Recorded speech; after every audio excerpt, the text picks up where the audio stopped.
Welcome back to The Lover's Hole, where we're rereading the Aubrey Maturin books of Patrick O'Brian. Ian, we are pretty much dead in the middle of, and kind of pressing past the middle of Reverse of the Medal. Can you remind us what we learned last week and give us a little preview of what's coming up here in Chapter 7? I'd love to, Mike. We've been ashore and in Hampshire and in London for several chapters now. We're deep in the complicated and personal affairs of Stephen and Jack. We might remember that Stephen had this glorious walk amidst nature out in Hampshire by Jack Aubrey's place, interrupted by cuckoos reminding him of Diana's unfaithfulness. But he turned into this beautiful bucolic scene with Babington and Jack and the crews playing a cricket match. Stephen learning to fall out of love a little bit with what he saw as the very boring game of cricket. Nathaniel Martin, delighted to spend time enjoying and relishing his game of cricket. Stephen was giving Martin advice on picking out housewares for his wedding. Meanwhile, the sailors had transformed Ashgrove Cottage to this high level of naval spotlessness. Sophie had got home before all of this restoration and spotlessness was finished, but had nonetheless had this very beautiful, very touching scene of the candlelight dinner with Jack in a horse stall right before, at the end of the chapter, Jack was arrested. And all we know is that the arrest is not a suit for debt. It's a legal case for him conspiring to defraud the stock exchange. This week then, Mike, we get to hear more about this upcoming trial. I think for the first time in a couple of chapters, we've got Jack and Stephen close together. We're moving up towards Jack's upcoming trial. We're going to learn, as Jack does, and as Stephen does as well, about the realities of the English system of justice. Jack believes it's the best in the world. He's going to learn something about the reality of lawyers and judges and politics in Regency Britain. We see the inside of yet another prison, a British one this time, and we observe Stephen's love for his friends. There's some good detective work to save Jack as they attempt to unravel the mystery of Ellis Palmer, the person who first tried to tip off Jack about this stock exchange scheme. There's also some detective work for us to do, and that has already been done by Patrick O'Brian in seeing the connection between the events of this chapter and the real-world life of Jack Aubrey's alter ego, Thomas Cochrane. Nice. So, Mike, it's all to play for. Jack's got to get to know his legal team first, hasn't he? Well, yeah, and Jack's got to get a legal team first. And as the chapter opens, we join Stephen and Sir Joseph Blaine. And Blaine is telling Stephen he wishes he had better news. And he says, and O'Brian writes, but at times, one's friends are sadly disappointing. That's Blaine. And Stephen replies, at others, however, they exert themselves to a degree that even the most sanguine could never expect. So here's this friendship between Sir Joseph and Stephen, one of the many friendships we'll see Stephen relishing and protecting in this chapter here. And Sir Joseph's apologizing because he had been trying to get this lawyer named Holroyd to represent Jack. And Holroyd is really good with juries. And he's one of the few counselors, one of the few attorneys who gets along with the judge on this trial, Lord Quinborough. Quinborough, we understand, really bullies attorneys, very political, but he would be much less likely to bully Holroyd if Holroyd was Jack's counsel, and would treat Jack much more decently if he was Holroyd's client. And Blaine's kind of surprised because Holroyd's under some obligation to Blaine. And at first, Blaine doesn't understand this, but later he learns that another judge has died suddenly, and Holroyd is at the top, kind of the top candidate to replace him. And that being the case, Holroyd at this point does not want to upset the ministry. He knows that the ministry are really zealously using this case to damage their radical opposition and to destroy General Aubrey. So if he was seen representing Aubrey's son, this is going to hurt his position for the judgeship. So I think he's a little sympathetic, but he doesn't want to upset the ministry. He doesn't want to upset Quinborough, who, besides being the judge, is a member of the cabinet and is also a very anti-radical, as is the chancellor. And this is going to be in the chancellery court. So Blaine notes that it's a little odd for a judge to be a cabinet member. And, I'm thinking to myself, kind of in politics of the present day, especially when this is a ministry-driven case. It seems like we're really stacking the odds against Jack here. Yeah. What happened to the separation of powers? What's happened to the separation of powers? We never had separation of powers. We don't have a constitution. Right. There you go. Yeah, so it's odd, isn't it? We've got this judge appointed to hear this trial who has a reputation for being a bully to lawyers and has a reputation for being a bit of a political conservative. This oughtn't to be a problem for Jack if it were not for a few other of the political connections going on here. Stephen, I think, understands what's going on here. He's pretty sure that he says that Jack is no radical, hates even a moderate Whig, and only thinks about politics twice a year. But Blaine points out that Jack is the son of a radical. And Mike, I think this is where we see that Jack's affairs are, to use the phrase, tolerably complex. Jack's father, General Aubrey, appears to have gone to ground in Scotland. He's the one that's the associate of several of these radicals. Stephen, perhaps jokingly, even suggests that maybe he's been shaved and hidden among the repentant Magdalens or Magdalens at Clapham. And I think, Mike, that these repentant nuns are an order of nuns working in the Magdalen Hospital in Clapham at the time. Right. Anyhow, disguised as a nun or not, General Aubrey's nowhere to be found. No one knows where he is. And even though his parliamentary privileges might cover him, he wants to risk nothing, and he wants to make sure that his son Jack and Jack's friends all take the blame. Stephen has had his own fairly trenchant opinion already about General Aubrey. I think a little while ago he wished that General Aubrey might choke on his next meal. Blaine says he is a horrible old man, and I think that's about it for a character study of General Aubrey. I think he's got nothing. He's got nothing here. He doesn't seem to have any honor. He doesn't seem to have anything going for him at all. So maybe there's an opportunity here. Let's keep going. Meanwhile, Holroyd tells Blaine that the entire defense is going to rest upon identifying one man, and that is the man in the post chase, this guy, Ellis Palmer, who started the lie going.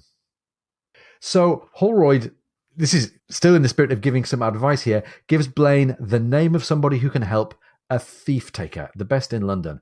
This guy is called Pratt.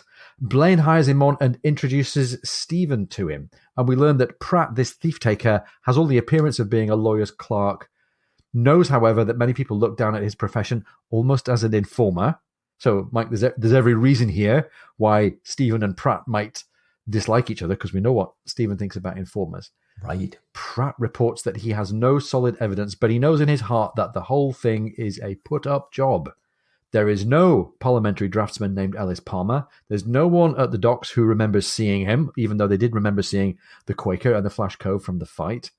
This guy wasn't a regular cartel traveller. At the Sittingbourne Inn, the daughter of the house remembered him only because he'd been there once before, but acted like he came often and was so particular about the wine. So the daughter of the landlord gave a good description that matched the description that Jack had given. This might be great for court. This might be great for finding Palmer if only Pratt can get his hands on him. And we learn, Mike, that Pratt goes, first of all, looking for Palmer in Lyon's Inn, once the haunt of Chancery lawyers, we learn. Lyon's Inn doesn't exist anymore, but it was then one of the divisions of the High Court, one of these inns, these collections, these aggregations of law courts and barristers' chambers. Lyon's Inn, according to Wikipedia, by the time it was closed down in the 1860s, had the reputation for being the haunt of only the worst kind of lawyers. So maybe not a great omen there for Jack and Stephen and Holroyd. Yeah, but it does sound par for the course for the bad guys in this reading, for sure. Oh, it does. Of course they'd be at Lyon's Inn. Well, Stephen's sitting here with Blaine and Pratt, but he also just got off this night coach. He's traveled all night, and he excuses himself. I think he's feeling at this point like, he's heard enough. We don't have any evidence yet. He goes upstairs, sits down in what O'Brien tells us is Sir Joseph's book-lined privy. And I would say, boy, what a great thing. Nothing like a book-lined privy, your toilet lined with shelves of books, perhaps a little hemorrhoid ointment too, for spending too much time there. And then Stephen sort of breaks a cigar in half and smokes half of it, I assume, as he reads there. And he's trying to recover a little bit. He had a tough nighttime journey. The coach was lurching. He had a bunch of drunk fellow travelers. And he had spent most of the time worrying that Jack was really undone. And he was also worrying about Martin. And O'Brien kind of throws in here that Stephen had operated perhaps too late on Martin for a strangulated hernia, and that Martin's still in grave danger. So, a lot's happened here that, kind of, wait, last we left our heroes, and a lot's gone on here. He also, O'Brien tells us, had a very trying time with Sophie. So somewhere in between last chapter and this chapter, Stephen's gone back, seen Sophie. And O'Brien writes, from Stephen's perspective, her tears, her uncontrolled distress, and her need for support were something of a disappointment. And he's thinking to himself, okay, I realized that she had traveled all night the night before. It was a really sudden reversal. They were so happy to be together, and then boom, Jack's arrested and carried off. But Stephen can't help but compare her to Diana, or O'Brien writes, at least his idealized Diana, who would have shown more courage, more fortitude, and more manliness, in O'Brien and Stephen's words here. Diana wouldn't have sounded anything like Mrs. Williams. She would have tried to bribe or bamboozle the people that came to arrest Jack. And failing that, she would have followed him with clean clothes and the things he'd need, regardless of what he told her to do, rather than just sitting around wringing her hands. And then O'Brien writes, for a while, he, meaning Stephen, twisted the knife in his wound, thinking of Diana as a tigress. Then, after a final draft that made his head swim, he threw his hissing stump away and walked downstairs. So Stephen has kind of cleared his mind here. We get a little insight into what he's been thinking, and now he heads back down to Pratt and Blaine. Yeah, and it's funny, like, Team Jack is a bit rocked on its heels here. In the time that's elapsed between the end of the chapter and what we're reading now in this chapter, all these things have started to fall away from Jack's support network. Sophie is a tearful wreck. It really sounds like General Aubrey, Jack's father, has abandoned him. Nathaniel Martin's got a hernia.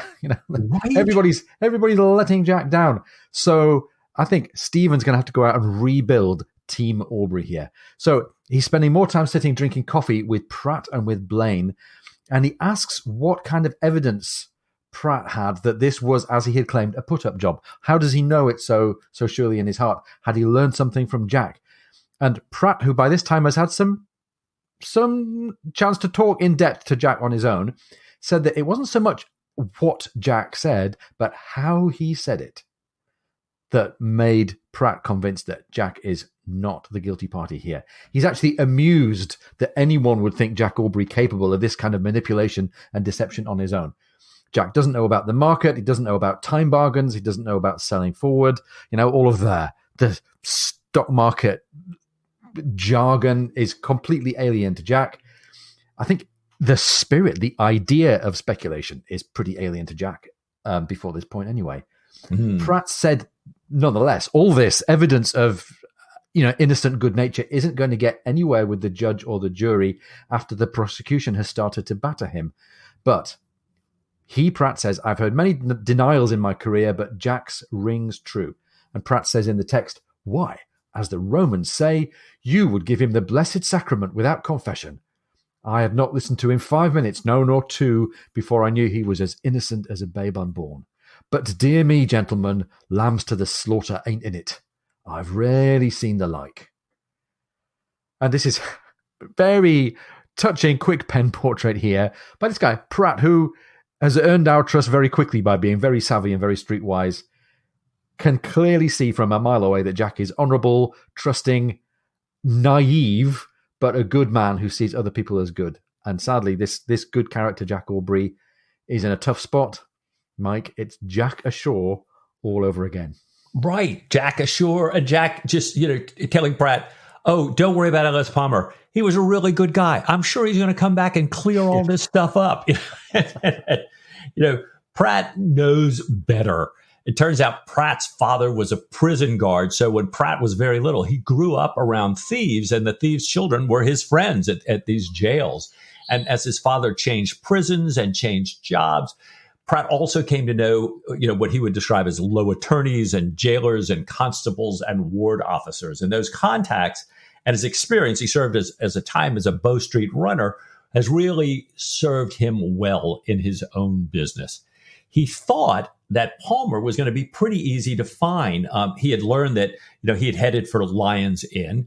And Palmer thought, well, I'll get to Lyons Inn. I've got this unique description of him. He's like 5'7", lean. He's got either a bob wig or he powders his own hair. He's in his 50s and he's a sharp. And he's also, he's not only a sharp, but he's a gentleman by birth. And Steve was saying, a sharp. And Palmer explains to him the difference between sharps, that is dishonest persons who, pull anything over on you and always into that, and a flat, this is kind of lower criminal world cant for sharps and flats, dishonest people and suckers, or what we call honest people, right? Danny Ocean would probably call him a player. He's a player. Yeah, right. Well put. Exactly right. Well, and Pratt's saying, if Palmer hadn't been a gentleman, as O'Brien writes here, the captain would have seen through him. Simple though that is to say, the captain would have seen through him for sure. So I love how Palmer is kind of saying, yeah, even a simpleton like Jack would have seen that he wasn't a gentleman. But clearly Palmer pulled it off. So he's convinced this guy used to be a gentleman. Now he's kind of on the seedier side. He's unique looking. He shouldn't be that hard to find, but so far he has, because he didn't live at Lyons Inn as Palmer had hoped. And Palmer's now, trying to develop some new leads. And he's also worried that a fraud this elaborate, and he's come across a couple of them in his time, is always planned. It's well executed. And there's a confidential agent who kind of hires all the other players involved. And that agent and the other people are always, as he says, at 2 or 3 removes from the actual principals. And this principal is going to make sure that their confidential agent is highly motivated not to reveal their identity. They're going to have some felony that they're holding over this person. There's going to be some reason, the threat of blackmail or murder or, I know where your kids go to school, that, so Pratt's really concerned. And Blaine and Matron kind of exchange a knowing look because, they've seen this all the time in their intelligence network here. And I remember this growing up. Oh, really? Yeah, I was. Intelligence bit or the blackmail bit? No, the blackmail here, the power of potential blackmail. I'm really young. We move into a new apartment complex. And there's this neighbor, a couple of years older, and he seems to take me under his wing and show me around, including convincing me to cross this street to see this wooded area where he said, it's really neat. All the kids in the neighborhood play here. And at the time, I'm telling him, look, I'm not allowed to cross the streets without my parents being with me. Really can't do that. Oh, you're going to miss something great over here, Mike. You should really see. We'll just go right over and come right back, which we did. And for quite some time, this phrase, you wouldn't want me to tell your parents about crossing the street, really haunted me. It meant me giving up all my special possessions, until my parents finally noticed all these things are missing, got the full story out of me, and went and confronted this kid and his parents and got my stuff back. But I'm glad I learned this at an early age rather than waiting until I got into corporate or the London underworld or, got sucked into some stock exchange fraud. Yeah, just a narrow escape there. Right. And it's funny, we've got this world of blackmail and manipulation that Jack Aubrey regards as completely alien. And I think it's noticeable that all of this is coming from a conversation between Pratt and Blaine and Stephen. And they're exploring this shady, underhand world of blackmail and manipulation. Jack hates it, but we're realizing, I think, that ignorance of it and rejection of it is going to cost Jack potentially dearly here. So Stephen reminds Pratt that we need to find Palmer. This guy Palmer is going to be critical for Jack's defense. We're not going to get to the principals. Palmer is the link person. He's the connection between the story of what happened in the coach and the story of what happened on the stock market. He offers Palmer double his wages and high wages for any colleagues that he can employ to produce Palmer before the trial.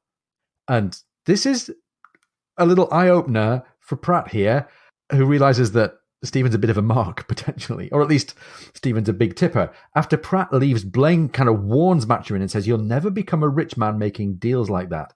And Mike, here we learn an interesting little bit of side news, or at least a reinforcement of a bit of news about Stephen. Stephen says he's already a rich man, having just inherited his godfather's estate. He has more money, he says, than he ever knew a private person could possess. And Blaine says that Stephen's godfather, who we met a few books ago, that was Ramon de los Streti Casademon from The Surgeon's Mate, was one of the richest men in Spain. And Stephen's already thinking about how he might like to endow a professorial appointment, a chair of comparative osteology, the study of skeletons and bony structures. And Stephen says he might just do this. Blaine, meanwhile, agrees to keep it confidential, to keep Stephen's wealth on the down low with people in society. He says an appearance of decent mediocrity is better by far, infinitely wiser from every point of view. And speaking as someone who doesn't normally have to contrive an appearance of decent mediocrity, I can get on board with this. Right. I'm with you. I am with you, Ian. Gosh. But it is good advice, isn't it? It's good advice from Blaine saying, play your cards close to your chest in terms of just the resources that you do have, especially in the world of intelligence. Yeah, and quite a contrast from our sort of James Bondy splash that we usually see. Absolutely. Keep the Aston Martin in the garage there. Let's just drive around in the Prius. Well, wealth reminds Blaine of this huge captured botanical, entomological, mineral collection that Sir Joseph Banks has sent over to Blaine so he can have a chance to look at it before it all gets returned to France on the cartel. They seem to have this, the naturalists anyway seem to have this idea that says, look, when France and England capture stuff that really belongs to somebody else, we're going to send that stuff back home. And he brings Stephen in to see it. And Stephen, he says, God love us, seizing the dried skin of a Suriname toad. What splendor. And Blaine can't help himself. He says, the beetles are beyond anything. I spent such a happy morning with them. And they're, here are these two kids. They're right in the midst of the candy shop, and Blaine's housekeeper calls them to dinner. Stephen says, well, can't we just eat it in our hands, sort of like a sandwich? And in an aside to Blaine, he says, the Lord Sandwich does not get enough credit for his genial invention. All these people say unkind things about him. Yeah. It's you can see Stephen like, look, it has always been one to kind of flaunt convention, and this whole idea of sandwich, I'm sure, absolutely appeals to Stephen. Look, I wrap it in my wig and eat it. Let's just do that. I was surprised. Apparently, this sandwich thing, some truth to that. John Montagu, 4th Earl of Sandwich, may or may not have invented this, but certainly, a lot of people remembered him gambling and eating ham or roast beef wrapped in bread. And a lot of people would say, I'll have what Sandwich is having. I'll have what Sandwich is having. So this thing kind of becomes to be the inventor of the sandwich. Also, 3-time First Lord of the Admiralty. So, either not a bad guy or, a bad guy, but we like sandwiches. Who knows? Yeah, pretty opposite connection. But Blaine takes all this to kind of wealth, Sir Joseph Banks, everything else, to kind of weave these things around, and says to Stephen that, a lot of people say unkind things about Sir Joseph Banks, like they did about the Earl of Sandwich too, but that it's probably because people are jealous of Sir Joseph Banks' wealth. And he starts to tell Stephen all about Banks' holdings and income, and Stephen seems kind of unimpressed by the amount. Well, I guess you could get by on 30,000, says Stephen. Amazing. And Blaine is, I think, a little set back, and he says, "Well, Dr. Croesus, this king of Lydia, known for his wealth, or we always say richest Croesus." And he asks Stephen if Stephen finds that wealth affects him. And fascinating insight here. Stephen replies, when I remember it, I do. That is, I do find that wealth affects me. And I find its effects almost entirely discreditable. I feel better than other men, superior to them, richer in every way, richer in wisdom, virtue, worth, knowledge, intelligence, understanding, common sense, and everything except perhaps beauty. He says, God help us. And in such a fit, I might easily patronize Sir Joseph Banks, or he adds Newton if he was at hand. But fortunately, I do not often remember it. And when I do, I rarely believe it entirely. So, it's fascinating. Stephen's kind of thinking to himself, he's lived so long the other way, he can't quite get used to it, but it does have this kind of drug-like effect on him. But Stephen continues, but penurious habits die hard, and I do not suppose I shall ever be such a heavy swell as those who are born to riches and who are wholly convinced both of their wealth and their merit. Wow. It's a real deep temptation for humans, isn't it? You look around, even if you've got a little modest pile, you look around your pile and you think, yeah, I did okay here. And this might not be good fortune. This might be because of my hard work and my talent, and maybe all those others who haven't got quite even my modest pile, maybe they should be a bit more like me. It's very easy for us to suppose that the world as we know it is what makes everybody successful. And if you're not successful, that's because you're not quite right in the ways of the world. Nice bit of self-reflection from Stephen. Maybe he's a little bit smug at believing that he's immune from this little bit of self-awareness, but it's quite a good observation. Well, and we hear it so much in these books, this whole idea about the effect of money, the effect of wealth, the whole different class system. We read it all through Jane Austen. O'Brien talks about it so much here. I can't help think about today, you see these memes about, here's the Instagram shot. Here's the reality of this person's life. How we all have to put ourselves up to be bigger and more beautiful and to have more and to have everything. And how much this dilemma of that day is a dilemma of our day too. I know recently with Cinephiles going through the movie Master and Commander, we had a great discussion about this whole idea about families, if you will, wealth and its impact on your life and how you think of each other. So absolutely another case of O'Brien getting us to think not only about Jack and Stephen and things back then, but about things right now. It's very true. And we're just coming to that moment, Mike, in O'Brien's career when he started to really see a return in terms of, fame and book deals and revenues and royalties and stuff. Up to this point, though, he was pretty, to use the phrase here, he was pretty penurious. By the time we get to Reverse of the Medal, everybody still likes the books, but it's the same people as always like the books, and he's not getting fresh, new, excited reviews. It strikes me that he might have been writing this slightly longingly, thinking, I kind of wish that I had a pound or two so I could feel smug. And I guess that this idea of living a frugal, penurious life is something that he attributes to himself, because he attributes it to Stephen Maturin to the extent that as Stephen decides to go across town, having got detailed directions from Sir Joseph Blaine, Stephen walks rather than taking a coach. And he asks directions for the streets around Marshalsea, the debtor's prison. The street names here are great. One is called Dirty Lane. Once he gets there, he gets lost because there are two streets named Dirty Lane in the neighborhood. He's not actually on the correct one. He finally arrives at Melancholy Walk, another fantastic street name. In a bit of a half trot, he's out of breath. A local, one of the more kind locals, has given him directions to the Marshalsea, this debtor's prison, and offered to guide him there so that he'd arrive before closing and maybe also protect Stephen from thieves in exchange for a fee and some pork pies. Mike, you can get a lot. You can get a fair bit with blackmail. You can get a much further way, I think, in life with pork pies. Too true. That's right. And kind of, and this reminds me so much of me, always trying to sort of penny wise and pound foolish, as they say. Stephen arrives just a few minutes late, and he pays about 3 times what a coach hire would have cost him, because now, he's had to pay this guy to get him there. He's got to bribe everybody because the prison's locking down to get through the debtor's side of prison to the sailors part of the building. And the heart of the Marshalsea, we learned, has always been the Navy's prison throughout history. So this is kind of the real prison inside the prison.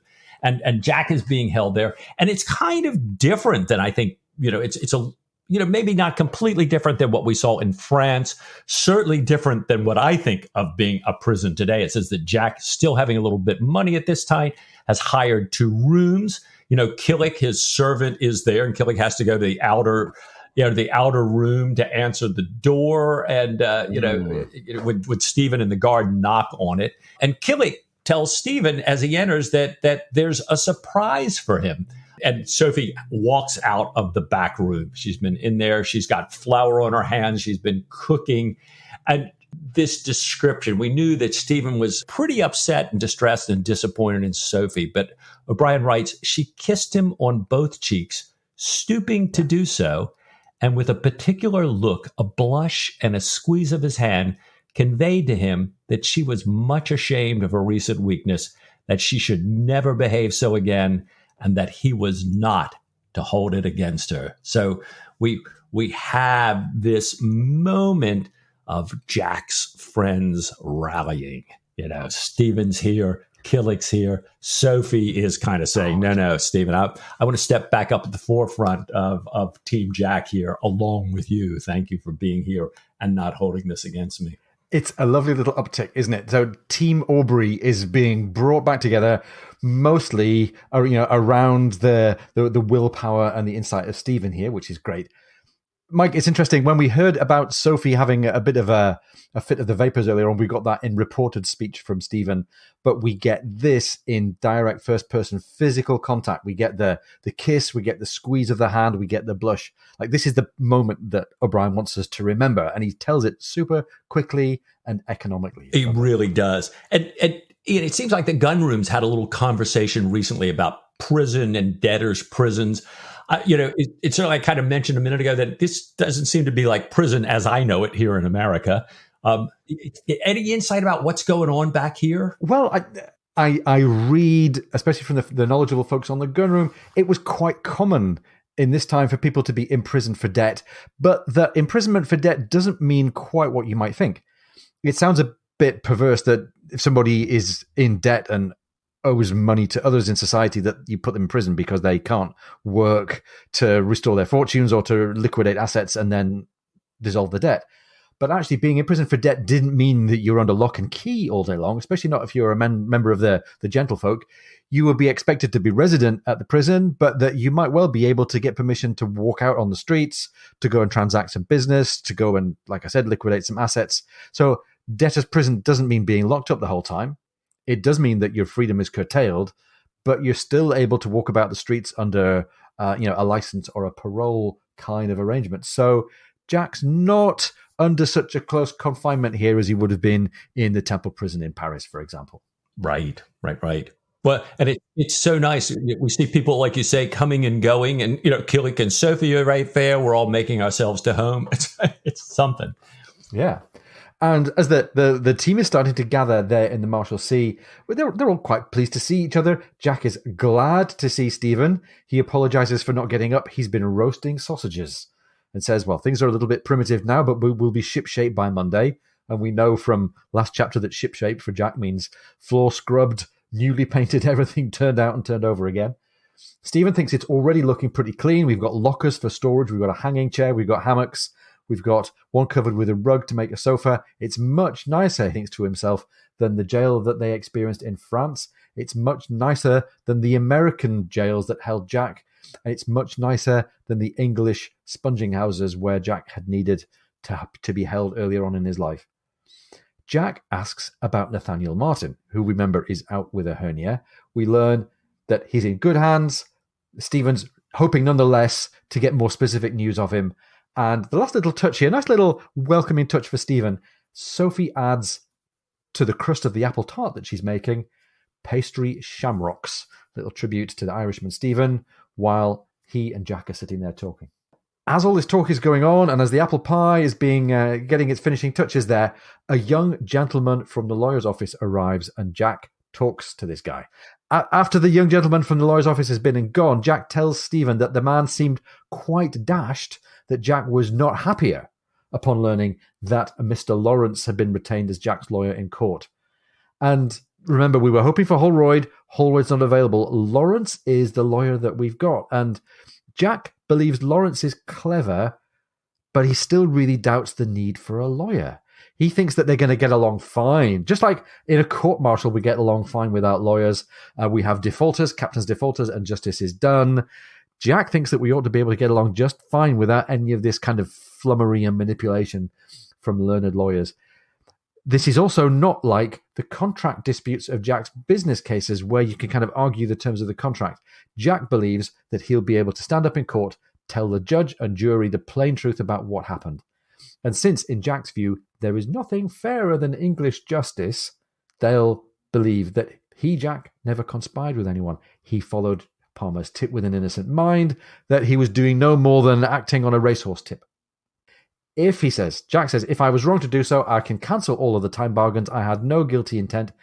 If any man says that's not true, then the court can decide who to believe. Mike, there's a ringing confidence here, apparently, as Jack says, I have every confidence in the justice of my country. But then the sentence closes as we hear that Jack was smiling at the pompous sound of his words. And Mike, it already sounds like this is a vain hope. Maybe Jack, or at least part of Jack, knows it. Earlier on, when we were learning about Sam Panda, Jack was expressing this great wish. He said that Sam Panda would be fine in his world, in his life, in his career, if only everyone saw things fairly like the Navy. And maybe we're going to encounter another one of these situations here. Jack's scratching his head over the way other people behave. If only life was fair and straightforward and plain-spoken like in the Navy, all would be fine. We hope that. Jack hopes that. I don't think maybe our hopes are going to be dashed. I couldn't agree with you more, Ian. That I don't know whether this is just straightforward Jack. This is Jack in denial. But I think he really needs to get a reality check about what's going on here. Well, Jack needs a reality check. Maybe we need to do our own little moment of reflection. Maybe we need to figure out whether we want to challenge Jack's view of English justice. Let's go and consult our authorities and take a short break.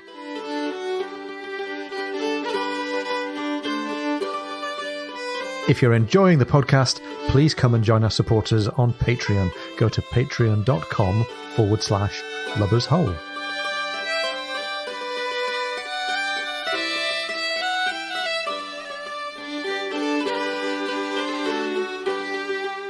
Welcome back from the break. We hope that your legal minds have been fortified. I want to take a moment here just to mention a great bit of feedback that we got from a listener. We spoke a few episodes ago about a statement being, I think Maturin said, a commonplace worthy of La Palisse. And we were debating, right, whether that was a harbour town in France or whether it was something else. Listener Valentin Manzanares, Valentin, I hope I've pronounced your surname correctly, who's from Switzerland and critically for this is a French speaker, had been listening to that episode, heard the La Palisse reference, and here's what he wrote via our Facebook page, facebook.com/lubbershole. Valentin says, here's the explanation from my point of view as a francophone. La Palisse was a French general from the 16th century and was famous enough to have several songs written about him. One of those songs has a line that was distorted and eventually read or sung as something like, translated into English, would he not have died, he would still be alive. And in French, s'il n'était mort, il serait encore en vie. He would still be alive. So later on, this saying was warped even further to give statements like 50 minutes before his death, he was still alive. So this kind of truism, this stylistic device, became known as a la palissade. And it means an obvious truth. In this case, the statement that you can't trust people you don't know well. So, says Valentin, there you have it. No relation to a harbour in Brittany, although he was surprised to learn of its existence. So I think, Mike, we want to say thank you, Valentin, and well done. And we're passing that on to all the listeners now. Absolutely brilliant. Thank you so much for helping us to discover what's underneath the mat as we pick it up of another Patrick O'Brien Easter egg. Yeah. Brilliant. Well done. Fantastic. Glass of wine with you, sir. Amen. Mike, let's get back into it. We've got to do some more learning here, I think, about the real prospects for this trial, the real prospects for how the law might be going to treat Jack. Yeah, and it starts off, Stephen kind of learns that Jack has only ever been at Navy trials, and he tells Jack that he's actually sat in on some of these trials on land. And Stephen says, and I'll just quote him here, I do assure you, brother, that the rules of the game, what constitutes evidence, the exits and entrances, and who is allowed to speak when, and what he may say are infinitely more complex than they are in naval law. It's a game that's been going on for hundreds and hundreds of years, growing more torturous with every generation. The rules are multiplying, the precedents accumulating, equity interfering, statutes galore, and now it is such a black, bitter tangle that a layman is perfectly helpless. I do beg you will attend to this eminent counselor and follow his advice. And Jack kind of thinks about it for a minute and concedes that maybe it's sort of like using a pilot for what Jack says is even what seems the simplest harbor. So maybe Jack is starting to wake up to the fact that he needs the help and that law and plain speaking are not going to be on his side, at least not both at the same time. Maybe he's thinking, you think this is a complicated harbor, Stephen, but I realize it's a little simpler than that. But you want me to use a pilot. Who knows? Yeah. So we bolster Team Aubrey a little bit more. We get a bit more knowledge about this lawyer, Mr. Lawrence. He has a reputation for fighting on behalf of his client the way that some medical men fight for their patients' lives. A nice connection there with the world of Stephen Maturin. Yeah. He's met with Jack's solicitors. He meets with Stephen informally. We learned that Stephen and Lawrence both went to Trinity College, that they champion Catholic emancipation, and that they detest Lord Liverpool and most of his cabinet colleagues. And by the way, Robert Jenkinson, 2nd Earl of Liverpool, was Prime Minister from 1812 to 1827. He was a poor fifth choice on the part of the regent who could not otherwise form a government. So we're learning that Lawrence has got some savvy and some fight on behalf of his clients, but he's got connections with the world of fifth-rate politicians and the world of Irish emancipation. He's good, but politically, Mike, he ain't no Holroyd. Right. Lawrence doesn't think that the ministry started this scandal, but he's absolutely convinced that they're going to do everything they can to take advantage of it. And he tells Stephen, I must tell you that if this Palmer is not produced, physically produced and identified as the man in the chase, I mean, whether he denies the whole affair or not, then I fear for your friend. This is a pretty scary moment. I think, maybe we're being too spoilerish about this, but I think it's pretty clear from this sentence that Palmer's not going to be found. This sounds, Mike, too much like chasing a privateer in the hope of a sighting. Right. Holrod says, you got to have Palmer. Lawrence says, you got to have Palmer. Without Palmer, there's no hope. And we're going, yeah. I think we're going to end up in the middle of the Channel Fleet as the privateer heads to the French coast without us, right? We get a bit more news here about what's going on with the resources and the organization of Team Jack Aubrey. Stephen passes the news to Lawrence that he's received a bank draft from a man who owes him a large card debt, and he's got news that a friend he operated upon has recovered. Mike, the friend who got operated upon is presumably Nathaniel Martin, so he's been down, but he's up again, and presumably the bank draft, that must be from Ray, right? Right. Ray's hope for money, as far as we knew, had just sailed over the horizon with Babington, who's in the process of eloping with Fanny Ray. So what's going on? How has Ray paid his card debt? With what resources? There's something fishy going on here. Yeah, it just doesn't stack up at all. But Stephen, as sort of a thank offering, he says, he's going to place this entire sum, this huge amount that Ray owed him, as a reward for Palmer's discovery. Whoa. Boy, there's Team Jack with Stephen absolutely leading the charge. Yeah, and there's a nice little bit of poetic symmetry there. Stephen's got all of this money paid off a card debt from Ray, and he's going to use it for something that we know, but Stephen doesn't know yet, that we know is another little step towards Ray's undoing. So we hear that Lawrence hopes to get good news from Pratt.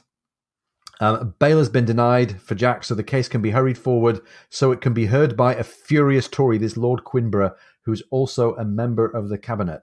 That's this Justice Quinborough. Without Palmer in front of this furious Tory judge, there's no defense that can win. Wow. Pratt does meet Stephen that afternoon and tells Stephen they found their man. But there's no triumph in his look or his tone. It turns out that one of Pratt's associates, one of these people that he hired with Stephen's money, was looking through the southward corners river corpses, and he found a body that met Palmer's description. And they also found a paper that had been circulated to the hospitals and police offices offering a reward for the news on the whereabouts of someone with this exact same description. And Pratt had gone to see the person on the handbill, an N. Barley of Lyons Inn. And, for Pratt, the bells are all going off. It's like Lyons Inn, Lyons Inn, Lyons Inn. But this person, N. Barley, a woman, is gone. And it turns out she was what he called a flogging whore, somebody in the S&M line. And that Paul Ogle, Ellis Palmer's real name, was her sweetheart. So Pratt said that even if they could find her, she's clearly not going to talk. She's going to deny everything, and she's going to know that they would kill her just as they had killed Palmer if she gets involved or says anything. So Stephen's kind of thinking, well, this isn't all lost. I mean, we've got a corpse anyways. So why don't we bring the girl from the Sitting Board Inn or the guys who, had taken care of the horses there? Maybe they can identify the body for us. They can identify this guy as the guy in the coach. And, it should work, says Stephen, because, you said that he was not in the water long. And Pratt says, well, he wasn't in the water long, but his face had been removed. And it's like kind of, whoa. And Pratt goes on to say that he could look at this corpse with the removed face and know it was their man, but he doubted the folks from Sittingbourne could. That there's, he said, I just don't think they're going to see it. And Stephen says, well, I'm a medical man. Let me examine the body and see if I think they could identify it, if there's something there that they might see that they could identify. Right. So we're relying on this evidence of the body to make the connection between the story and the presence of Jack in connection with this person known then as Ellis Palmer and this body and what we now know about its movements and where this person had been. It looks like the hope for making that connection is fading.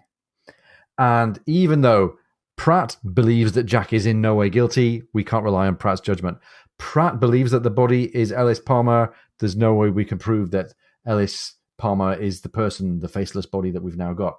So we're kind of stuck. And they're casting around for other ways that they can bolster Jack's position in this trial. Lawrence then asks whether Stephen and Sophie can convince Jack to incriminate his father, General Aubrey. And Stephen says he's not going to do it. I don't think, Mike, that's because Stephen thinks it's a bad idea. I think that's because Stephen knows that this is in no way something that Jack would be happy to have suggested. This is in no way something that Jack will agree to. Lawrence says, well, yeah, I noticed that Jack didn't take it well when I suggested it.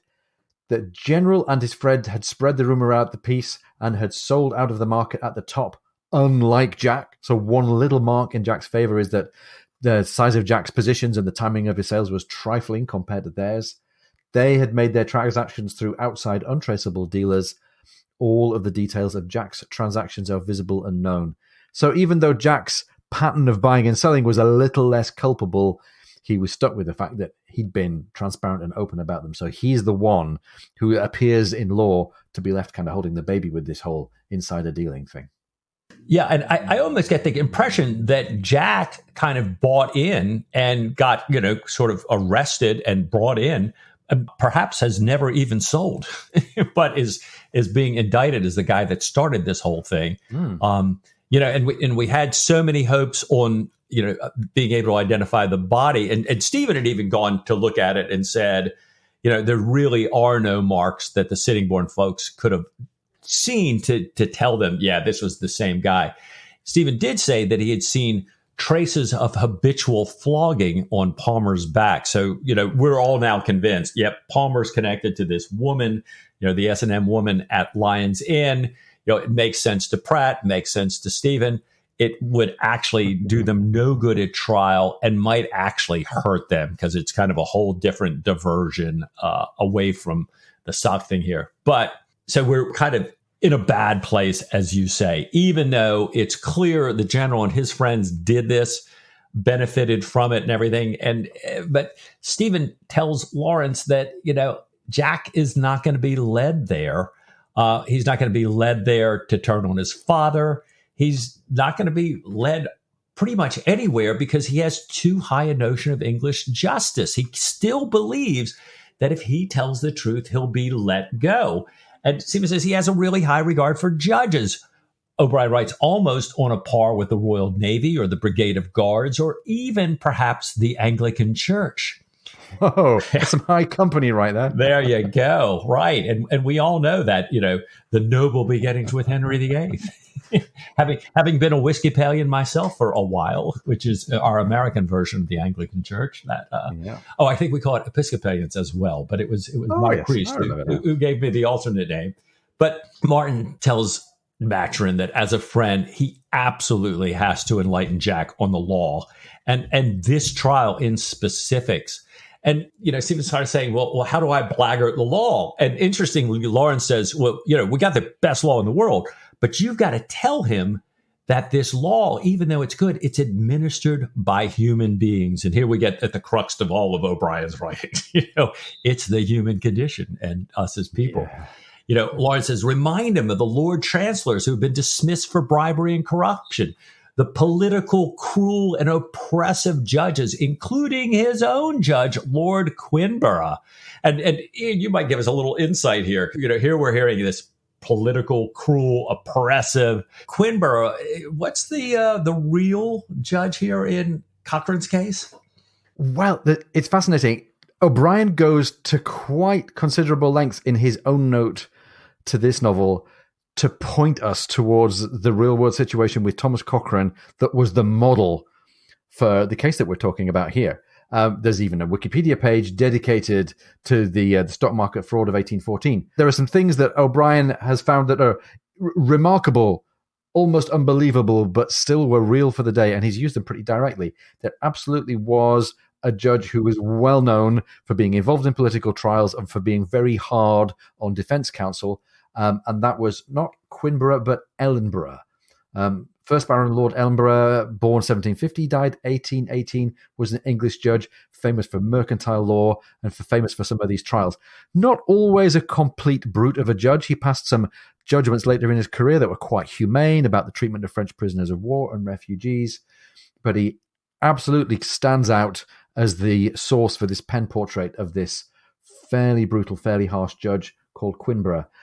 Lots of other things about the stock exchange fraud of 1814 that are parallel between Cochrane and Aubrey. Cochrane was found to have made some money on some transactions that coincided with a stock exchange ramping rumor that was based on a false idea of peace with the French. Cochrane made some money, but not as much as he might have made it if he'd held out to the very top of the market. Cochrane's position was made worse because his uncle, Andrew Cochrane Johnston, had also been involved somehow in this scam and had made some money of his own. So I think there's a connection there between Andrew Cochrane Johnston in real life and General Aubrey, Jack's father, in the story. The sentences, the outcome, the verdict, as we're going to learn, have some very strong parallels between what happened in the case of Cochrane and what happened in the case of Jack Aubrey. There doesn't seem to be a suggestion that the trial of Thomas Cochrane had any connection to national level corruption or espionage, which is what I think we're looking at here.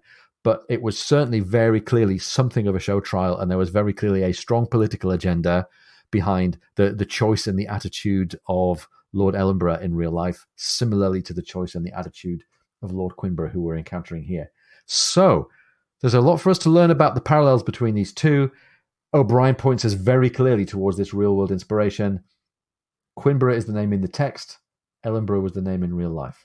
And I love how O'Brien says, that the way he's using this tale of Cochrane's trial, he says, is not to prove or disprove the guilt of either side, but rather to show exactly how the trial proceeded. And this knowledge I have used simplifying the complex legal issues, annihilating scores of witnesses, but carefully retaining the structure of the trial together with its curious timetable. The reader may therefore accept the sequence of events almost unbelievable to a modern ear as quite authentic. So much like our battle scenes, O'Brien's trying to reassure us that, it may sound fantastical, but it's what actually happened. So here it goes. Right. Yeah. A little bit like the bear costume in Post Captain. It's going to sound remarkable, but O'Brien is telling us it was a real thing. Yeah, it's a great one. Well, speaking of that bear, Lawrence kind of goes on. He said what a bear this judge is, if you will. Yeah. And then he talks about what a bear the lawyers are. And Lawrence is telling Stephen to tell Jack about the unscrupulous lawyers who go for a verdict by any means with no regard of justice. Just like Pierce, by the way, who's the lead for the prosecution in this trial, a man, Lawrence says, with a reputation as a treasury devil before he moved on to have his own practice. And I can't help but notice how many times in this story we keep turning up bad actors who are either in the Treasury or formerly from the Treasury, including Ray. So that, I don't know, it's just, kind of this a little bit in the background here. I think it's the second of Patrick O'Brien's badges of dishonor. The first one is Marine lieutenants who play the German flute. Yeah, that's right. And the second is being an administrator or a lawyer or something with the Treasury. So there you go. Finally, Lawrence says, if this wasn't all bad enough with the judges and the lawyers, some of General Aubrey's stock jobbing friends are rumored to be turning King's evidence. So really potential bad news for Jack. Just like, General Aubrey is hoping that all the blame goes to his associates and Jack. Now some of his associates are going to turn around and say, yeah, this was all Jack. And Jack is very reluctant to go after his father. I think that Lawrence and maybe with a little bit of connivance, Stephen are saying, well, if you're going to be strictly utilitarian about this, you could bring your father along with you and deflect some of the discredit and deflect some of the guilt in his direction. Jack is absolutely not going to do this. Stephen and Lawrence think, well, maybe there's not much consequence to discrediting your father because he's not been a great father. He's disinherited you by having a second child with his second wife, the milkmaid. He hardly knows the name of your wife. He shows no day-to-day interest or intimacy or affection for you at all.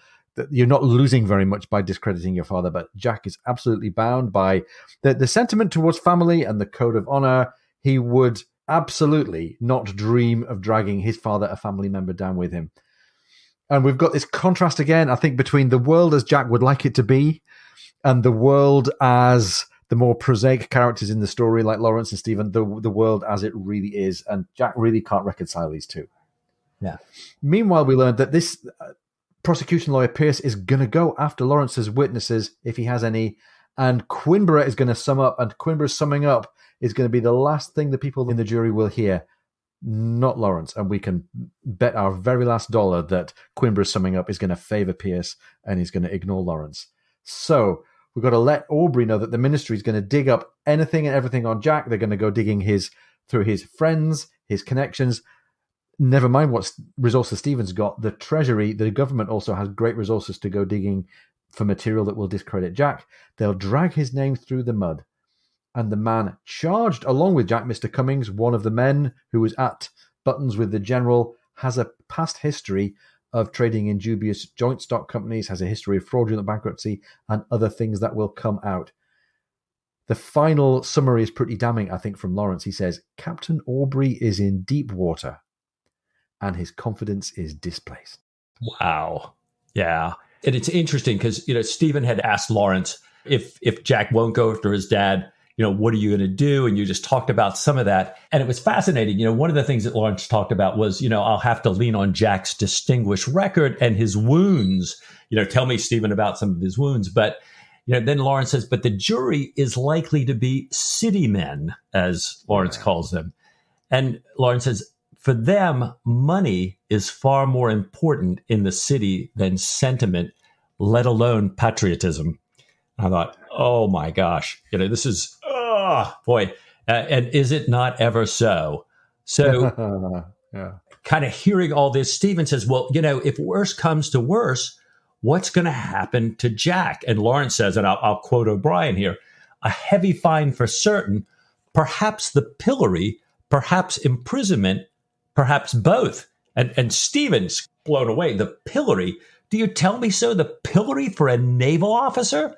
Oh, yes, sir. It's quite a usual punishment in the city for fraudulent dealings and so on. And of course, he would be dismissed the service. And Stephen reacts, God, between us and evil. And O'Brien tells us that Stephen was moved beyond his usual calm and did not recover even the appearance of it until he was walking up the steps of his club. Yeah. So Stephen's got this heavy heart now. He realizes, I think, the depth of the situation. He realizes just how hopelessly out of touch Jack is with the realities of how this trial might go. And he's off to see Blaine again. He apologizes to Blaine as he gets to the club for being late. He says that now Palmer can't be called because he's been found mutilated in the river.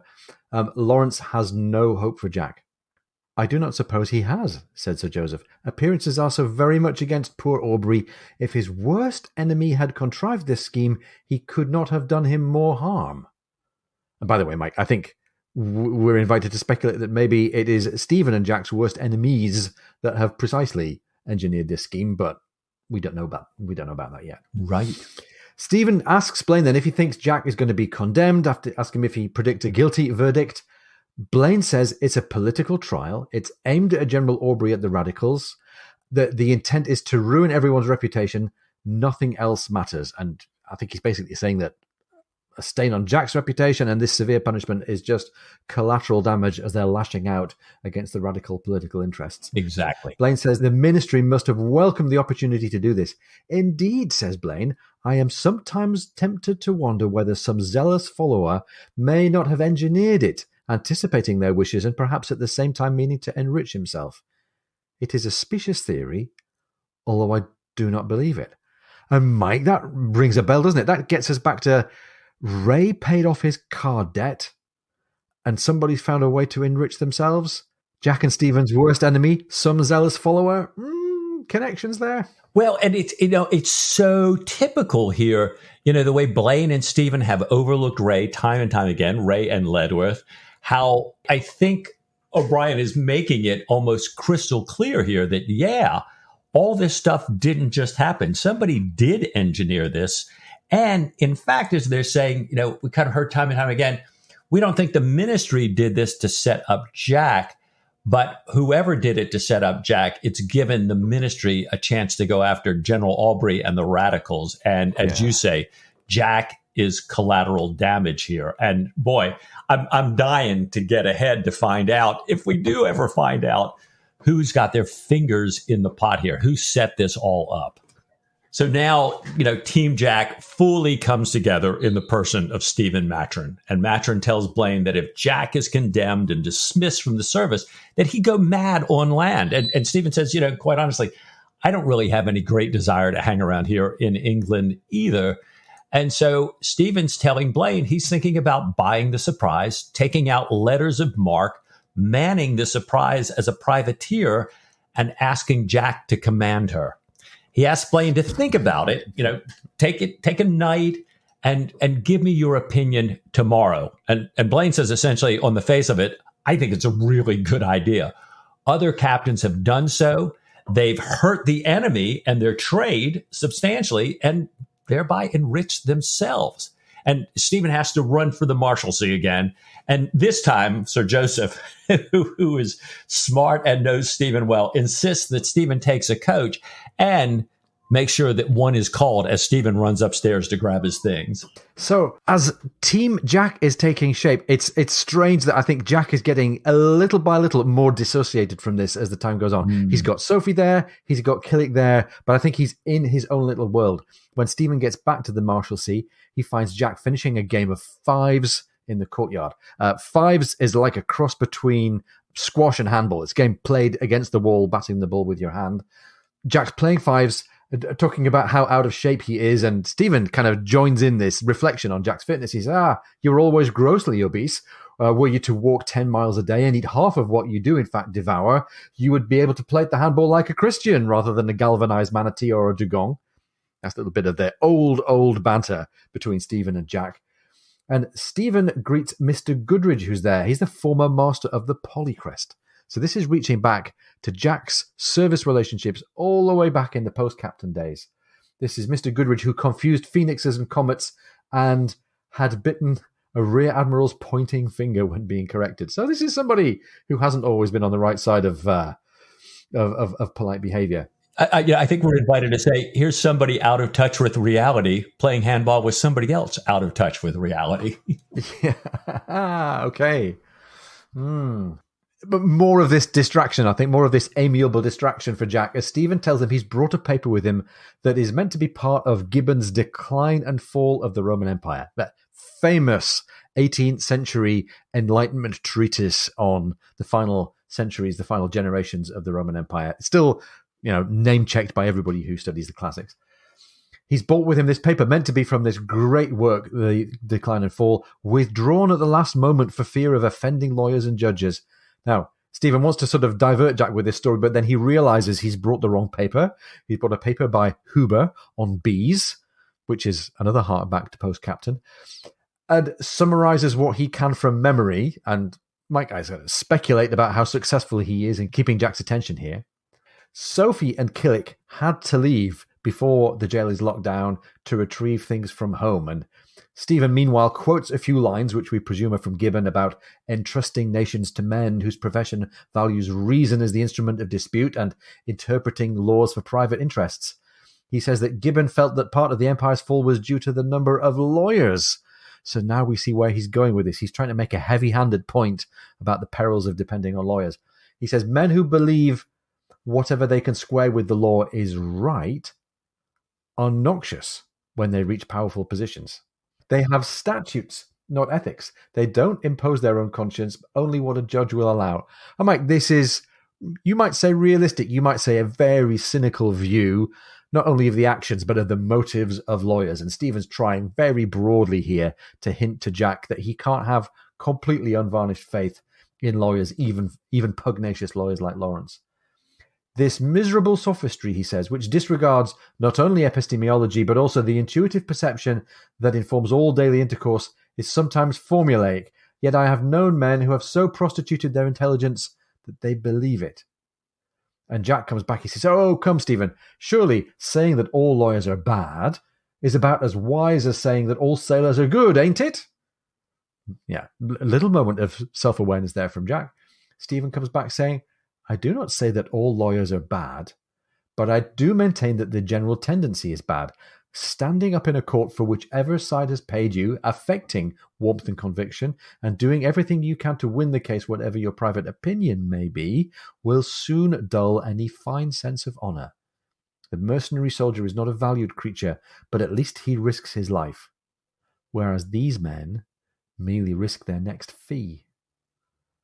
Oh, it's really trying hard to tell it like it is here for Jack. Right. Thinking that, surely this is something Jack can get his head around. Yeah. But Jack's not having it, is he? No. Jack reminds Stephen that, some of the members of their club are lawyers. And Jack goes on to say that unlike the way it may be in Ireland or on the continent, in England, most lawyers are perfectly honorable. And O'Brien writes, after all, everyone agrees that English justice is the best in the world. This coming from the mouth of Jack here. And Stephen says that the temptation is the same in all countries, even more so, not just for lawyers, but for judges, to make the wrong seem right. O'Brien writes that judges have enormous powers, and if they choose, they may be cruel, oppressive, forward, and perverse virtually without control. They may interrupt, bully, further their political views, and pervert the course of justice. Stephen tells Jack about a time when they were in India, when Stephen was introduced to a judge in India known as the Just Judge. And he points out to Jack, says, it's just ludicrous that you have one judge in the midst of these thousands, or perhaps they are tens of thousands, who is called the Just Judge. And Jack says, no. Judges are all thought of as great men. And you can almost see Stephen kind of pounding the table saying, only by those who don't know them. And, goes on to cite a number of examples of bad judges and their bad behavior. Jack's still not there, though, yet. He says there must be some good lawyers. Stephen says, well, yes, maybe there are some good lawyers, but he's concerned with the lawyers and the judge in Jack's case. And Stephen says, shaking your confidence in the perfect impartial justice of an English court of law, and I want to tell you that your judge and your prosecutor are of the kind I have described. And he goes on to say that Lord Quimber is notoriously violent, overbearing, rude, ill-tempered, and as we heard before, he is a member of the cabinet. While, says Stephen, your father and his friends are the most violent members of the opposition. Mr. Pierce, who leads for the prosecution, is shrewd, clever, brilliant at cross-examination, much given to insulting witnesses so that they lose their temper, conversant with every legal quirk and turn, a very quick-witted, plausible scrub. Wow. And he wraps up by saying, I say this so that you should not be quite certain that the truth will prevail or that innocence is a certain shield, so that you should attend to Lawrence's advice, and so that you should at least allow him to hint that your father was something less than discreet. And Stephen's coming back to this even very softly stated idea that Jack has nothing to lose by drawing some of the discredit down onto his father. It's a very, very subtle ask. It's a very big step from someone like Stephen who hates informers, but he's clearly trying to be very clear, cold-eyed, and almost utilitarian about this choice. And I wonder if he's reflecting on the trade-off with what he knows will happen to Jack if the trial goes against him. Right. And Mike, it's a very lovable portrayal of Jack, this person who's loyal to family, even when it's hopeless, loyal to the good standing of the Navy, which to him is the same as family. It's all been pretty one-sided. General Aubrey hasn't shown Jack actually very much affection or given him very much support in life. The Navy hasn't exactly been 100% Team Jack Aubrey over the years. So despite all of this, Jack is still clinging to his loyalty. I think it makes us like him a lot, but it doesn't make us confident for what might happen next.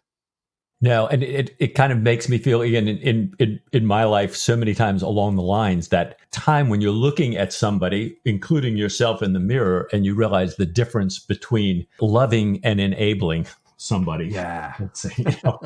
I got to get over this. Yeah.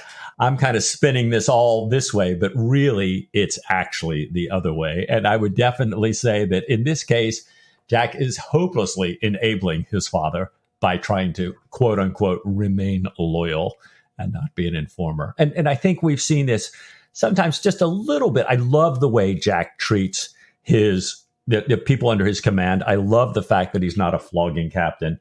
And I love the fact that he's grace-filled and he wants to kind of give people a second chance and everything. But you do always have to watch that line, especially when, as you were just talking about, when there's huge consequences for putting yourself out here against everybody else's better judgment here. And we kind of hope that it seems like maybe the light goes on a little bit, because Jack replies, yes, you speak very much as a friend, and I am most deeply beholden to you.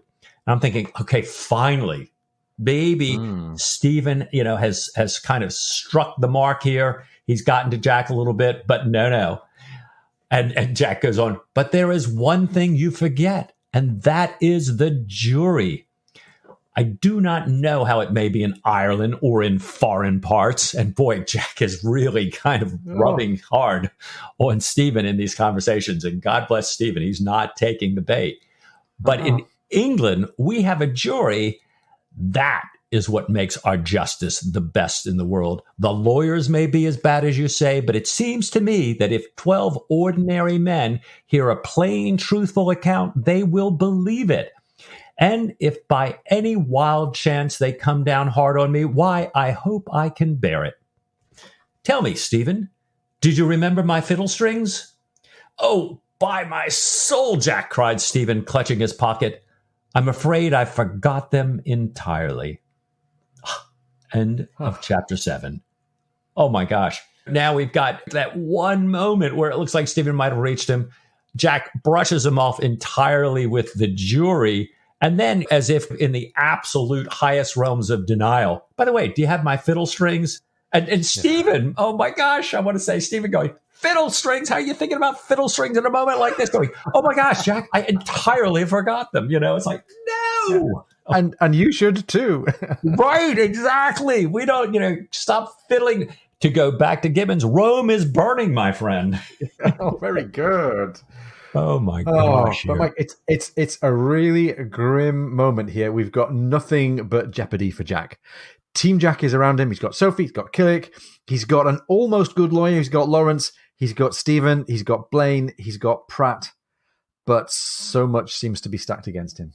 Yeah, it really does. It really does. And if he's placing his confidence in these 12 ordinary men of the jury, I remember from my own personal history that it's a misplaced confidence. I remember being on a huge consulting endeavor, absolutely having to head out of town. I mean, this is kind of make it or break it time at the end of the project, and getting a jury notice, a jury call. And I go there and I'm thinking, if I can just get out of here quickly, I can still make that flight. And I think I would have been a good member of that jury. But taking my own personal interest into heart and knowing how these things work, as soon as they put me up there and talked to me and asked me if I had any preconceived notions about the guilt or innocence of this person, I said, well, if he wasn't guilty, why would they have arrested him? To which he said, dismissed, and I ran immediately to the airport. And I've looked back on that going, you bastard. Oh, Mike, you're such a dark horse. Oh, God, I hate that. I just hate that. And, it was certainly not a super big deal. But who knows what happened to that person? Who knows what happened to that trial? Shame on me for not even going back and finding that out. So, Jack, don't place your confidence in the jury here, right? Well, I've got to say, I've done jury service twice, once as a foreman and once as just a member of the jury. And it's quite the eye-opener, but it's a world apart. If you look at the way the justice system works, at least in the UK, the difference between the experience that Jack is about to go through and the experience that accused people go through is, we've come a long way since 1814, I'm pleased to say. Well, on some occasions, I think we've come a long way. I know one of the times that I was serving on a jury, and it was a case of some consequence. We had a break, and I was in the elevator going up to lunch at this, and I hate this. This kind of sounds like blacks, at this city club. Yeah. In the same elevator was the judge, who happens to be kind of bragging and yakking to some of his colleagues in there. And he pulls up his robe to show his pearl-handled pistols. And he's talking about these drunken yahoos who were both kind of all out of their minds. And, it would do the world a better service if they both had kind of just run right into each other and removed both of themselves from the earth. And I'm thinking to myself, my God, you're the judge on this? I'm glad I'm in the jury. So... So where are we here? Ian, Jack ashore. Oh my God, yeah. Jack ashore. All these people trying to help him, as you say. And it's so in character, it seems, for Jack to be this believer in custom, in all things England, to not be an informer, to be loyal to his father because of who Jack is, not because of anything about his father deserving this. But, what happens from here? Yeah, and there's still a whole lot else that's happening in this book that we haven't been in direct touch with for a chapter or two. We've got the story with Ray. We've got this scheme that Blaine and Stephen have put in place to find out what's really going on with naval intelligence. We've got Diana. We've got Stephen's potential mission to France. Mike, I think we need to keep going. What do you say to just a tiny bit more Patrick O'Brian? Ian, I should like that of all things.